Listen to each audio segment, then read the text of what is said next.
Dear friends, in this video, I'm going to talk about total parenteral nutrition in ICU, some recent updates. Let us start with a case. A 30-year-old male undergoes exploratory laparotomy following penetrating injury of the abdomen, whereby around 50 centimeter of the intestine undergoes dissection and they're anastomosed, along with colostomy, with repairing of the liver laceration and sealing of the splenic contusion and insertion of multiple abdominal drains. On postoperative day 3, the patient is having colostomy, which is still not functioning, and bowel sounds are absent. The heart rate is 120, the respiratory rate is 26, the BP is 120/70, saturation is 96% on room air, patient is afebrile, the counts are raised with predominant polymorphs, albumin is less, the ALT, AST are within normal, the kidney functions are normal, and so also are the coagulation parameters and the lactate. Now, should we start total parenteral nutrition in this patient? And if the answer is yes, how? Now, going by the guidelines, the recommendations from both ESPEN and ASPEN, the initiation of TPN is recommended within 24 to 48 hours if a patient is predicted to not be eating anything within the 3 days. And there can be a long list of indications to fulfill that. And some of the important ones include those with inadequate absorption because of short bowel syndrome, high output fistulas, bowel obstructions, prolonged bowel rest, paralytic ileus, and so on. Now, the question is that whenever we have to administer TPN, we should know that the basics of TPN, it is a balanced formula which contains carbohydrates, which serve as the primary source of energy, proteins or amino acids, which are important for tissue repair and growth and prevent muscle wasting, the fats, which provide essential fatty acids and concentrated energy, the vitamins and minerals, which support various metabolic functions by acting as coenzymes and cofactors. The electrolytes help to maintain fluid and acid-base balance, and the water acts as a vehicle through which these nutrients are distributed, so for the nutrient transport, and it is crucial for hydration. Now, both ESPEN and ASPEN guidelines also recommend a parenteral nutrition formulation with high protein and olive oil-based lipid emulsion. Now, if we go for step-by-step calculation, the first thing we have to determine is the amount of energy. So to know the energy, we have to know the resting energy expenditure of the patient. The most accurate method of determining the resting energy expenditure is by doing indirect calorimetry. And the modern ventilators have this facility of including some modern ventilators have this. If it is not available, we can apply the Harris-Benedict equation, or we can go by a conventional weight-based formulas, although they are less likely to be correct or perfect in comparison to the IC and indirect calorimetry. Now, once we know the resting energy expenditure, we have to multiply it with the stress factor. Stress factor can be various stress factors, like if a patient is on ventilator, it amounts to a stress factor of which has to be multiplied with 1.4. If the patient is having fever, multiplied by 1.2, and so on.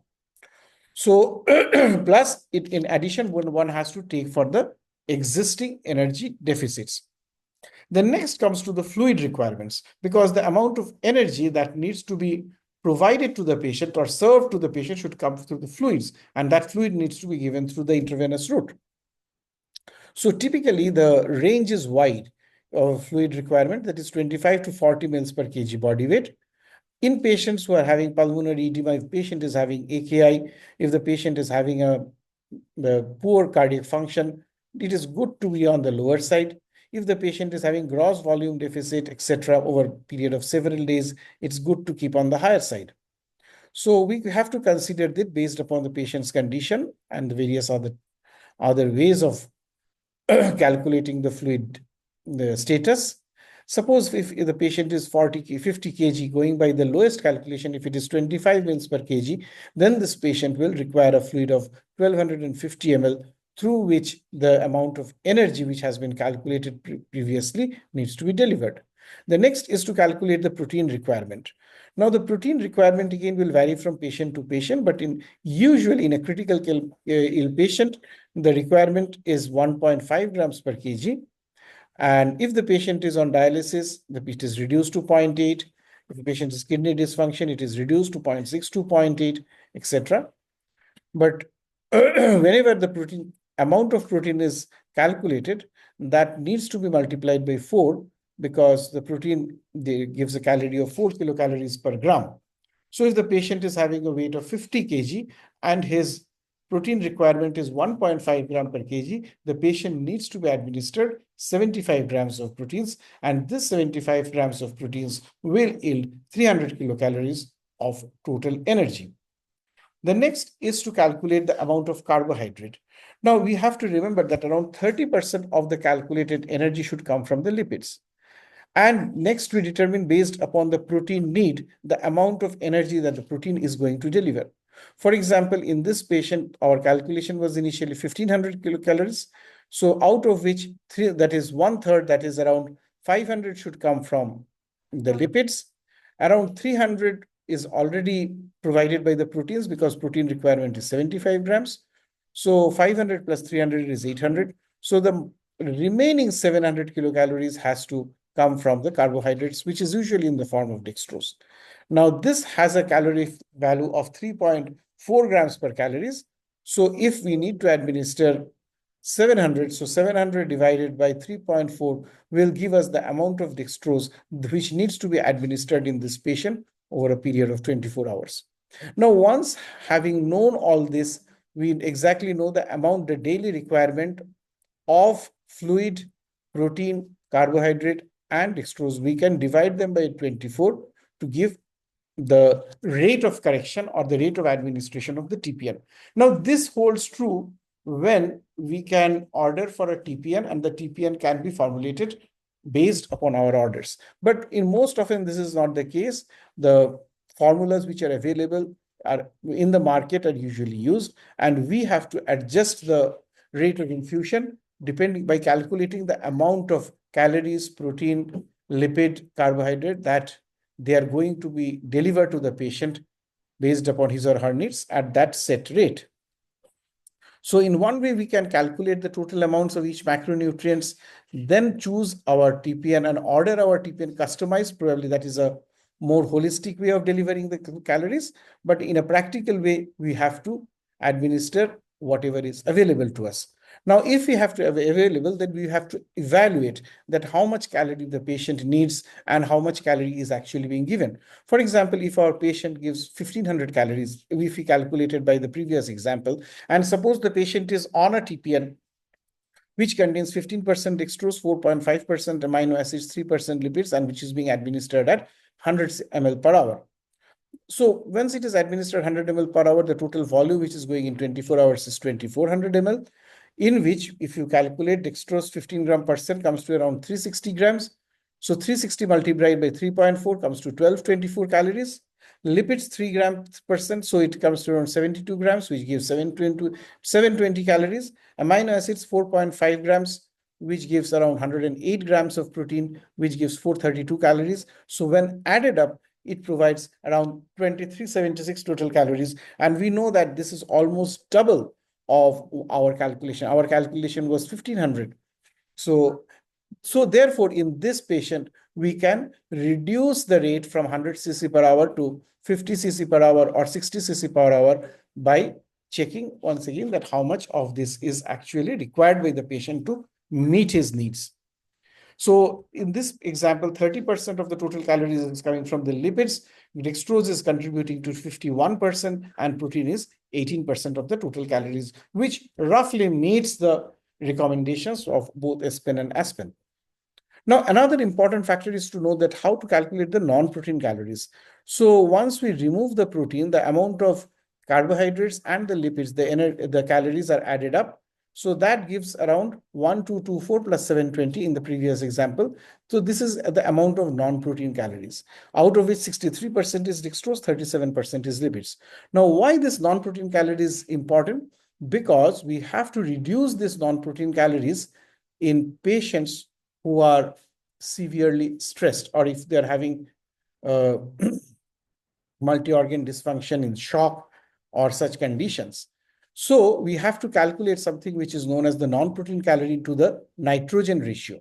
We know the calculated nitrogen which is supplied by in grams is 6.25 grams of proteins gives 1 gram. So if we are administering a patient 75 grams of proteins, so it will be 75 by 6.25, which comes to around 12 grams.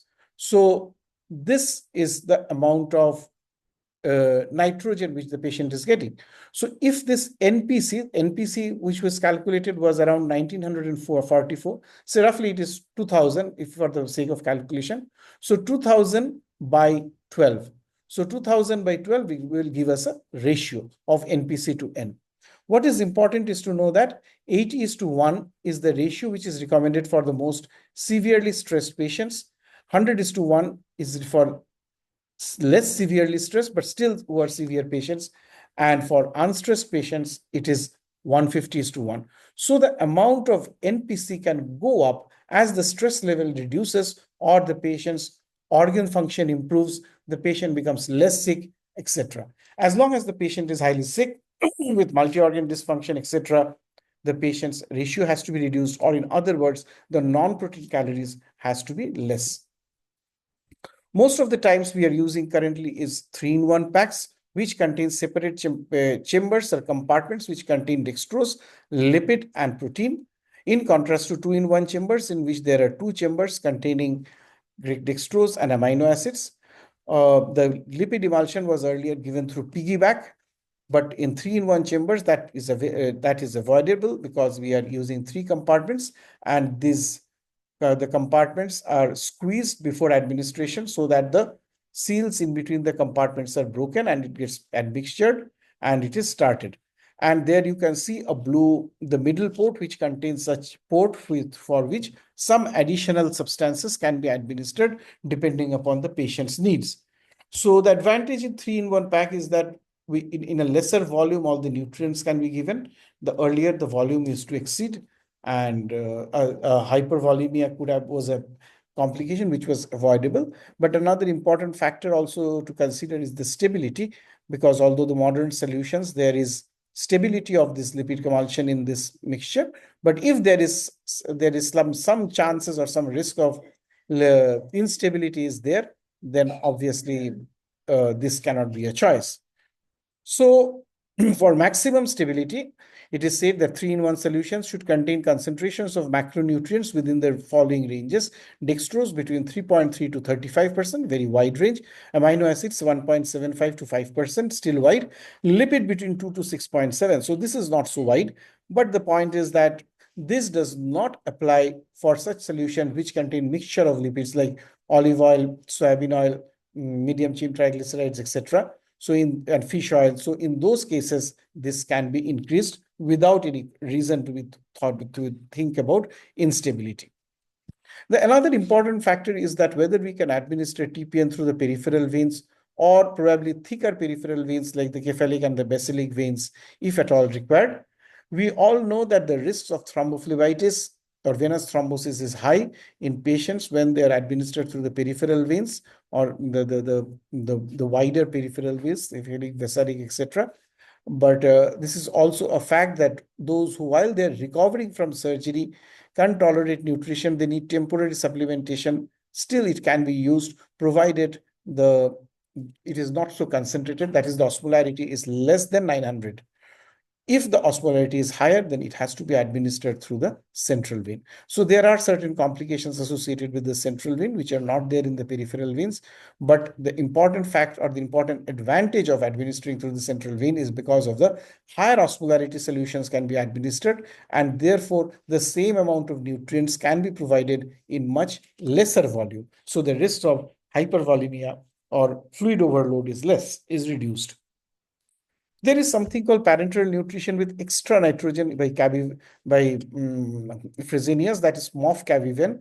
This has an option of giving nitrogen in patients in where there is a risk of overfeeding and we need to achieve our protein targets without overfeeding them. It contains soybean, medium chain triglycerides, olive oil, and fish oil, and with the highest amino acid concentration in the Fresenius Kabi range. And for total PN, vitamins and trace elements should be administered in addition to the macronutrients. In addition to this, there are different nutritional products which are customized according to the stress level of the patients. Highly stressed patients can be administered Triamel N12, which contains high protein formulation with low glucose content.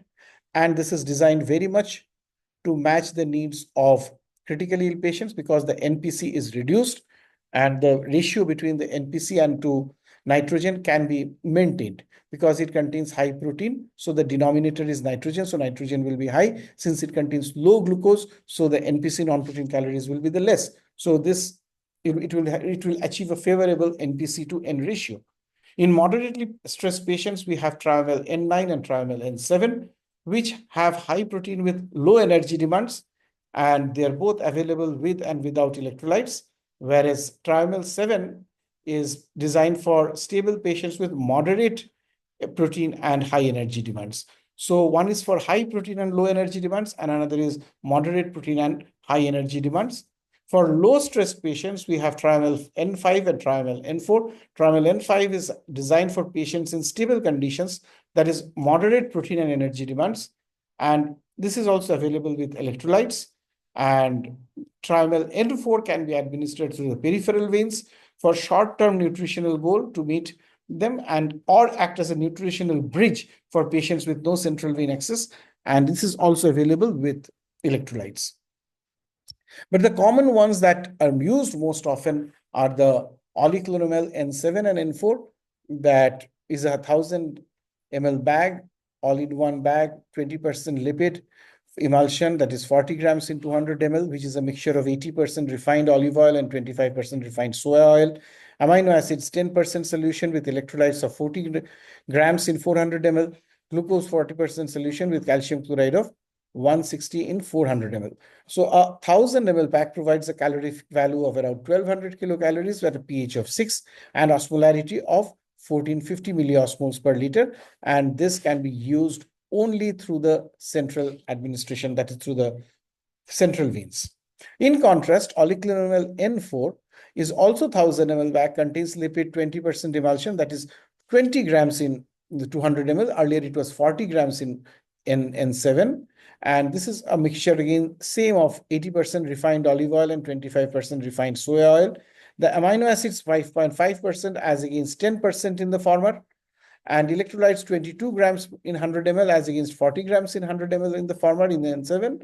And glucose 20% solution with calcium chloride 80 grams in 400 ml as contrast to 160 in 400 ml of calcium chloride and 40%. So this is the change between oliclonamel N7 and N4. This 1000 ml pack provides a caloric value of 610 kilocalories, which is almost half or a little less than half, at a pH of 6 and an osmolarity of 750 milliosmoles. Being of lower osmolarity, it can be used through both the central as well as the peripheral veins. Regarding the micronutrients, we know that the typical adult daily requirements of electrolytes, vitamins, and trace elements need to be met up. And the electrolytes which are usually present include sodium, potassium, magnesium, calcium, phosphate, right, and acetate. So these are usually present in all the TPN solutions. Zinc, chromium, manganese, and copper are the 4 trace elements which are most commonly added already. And calcium gluconate is preferred always because of superior solubility in comparison to calcium chloride. Vitamins are usually added parenterally in the form of parenteral multivitamin preparations, which contain 12 or 13 essential vitamins. But important thing to note is also that soda bicarb should not be added to parenteral solutions because as alkylating agent, it can interact with the calcium to form insoluble calcium carbonate. And instead, one should use sodium acetate or potassium acetate. So there are certain monitorings which needs to be followed. And this monitoring should be individualized and one should have the baseline value because it is the comparison with the baseline value that will indicate the actual aberration. Like body weight, inputs and outputs, they have to be monitored daily. Body weight initially daily, then alternate day. Vital signs initially 3 to 4 times a day, then up to 1 to 2 times a day as the patient recovers. Serum electrolytes, blood urea, nitrogen, creatinine also initially daily, followed by 2 to 3 times a week. Blood glucose 1 to 4 times a day, followed by daily. Triglycerides daily, followed by weekly. LFT twice a week, followed by weekly. And INR, the complete blood count, albumin, pre-albumin, nitrogen balance, all weekly. So it is important to know that in critically ill patients, the monitoring is performed more frequently, and it can be performed less frequently in stable patients. And many drugs are stable when admixed with the parenteral solutions and are commonly added. The most common ones are the H2 antagonists and regular insulin.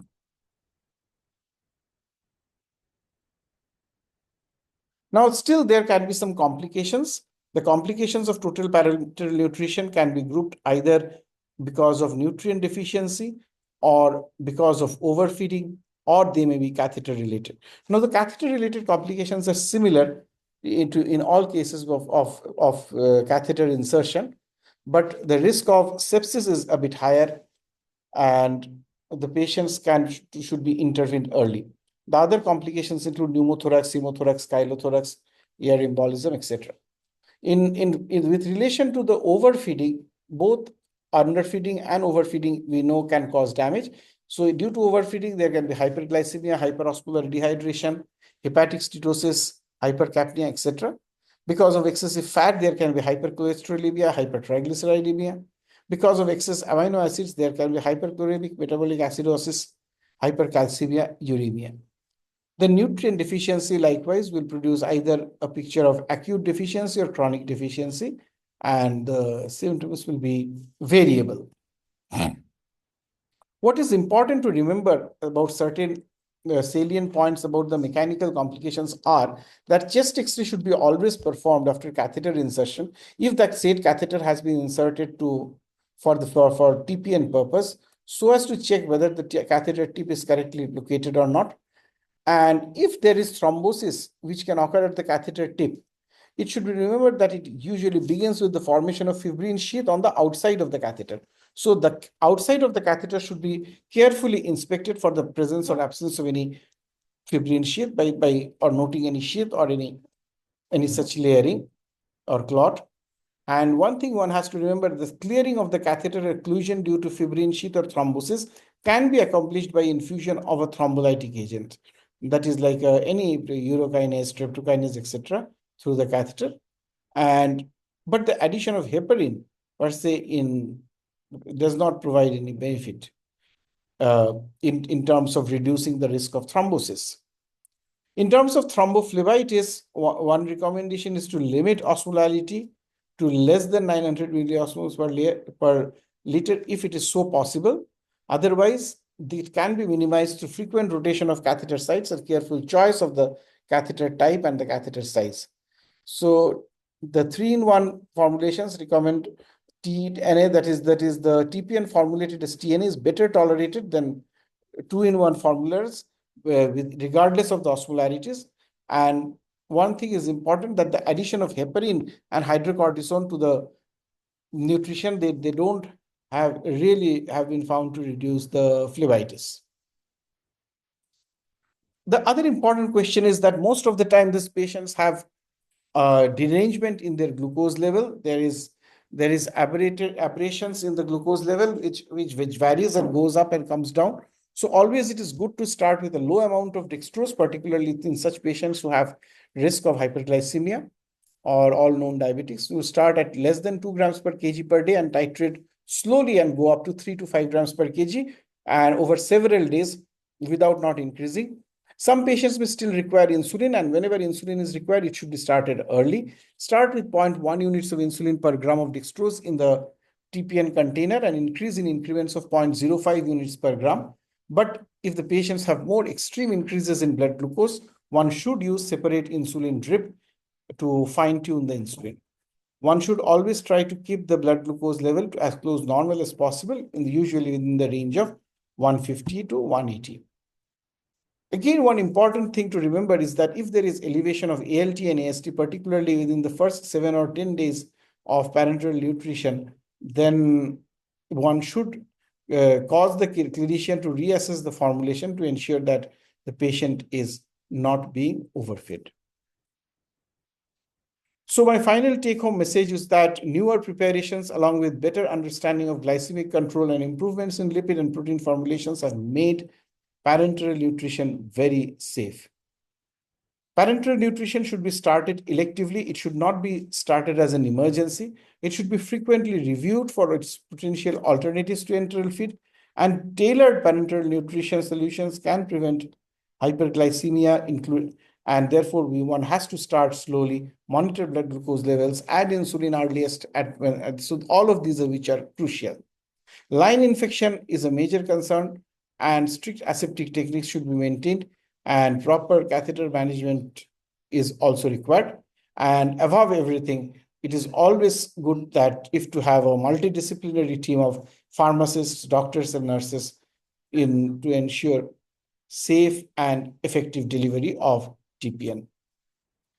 Thank you very much.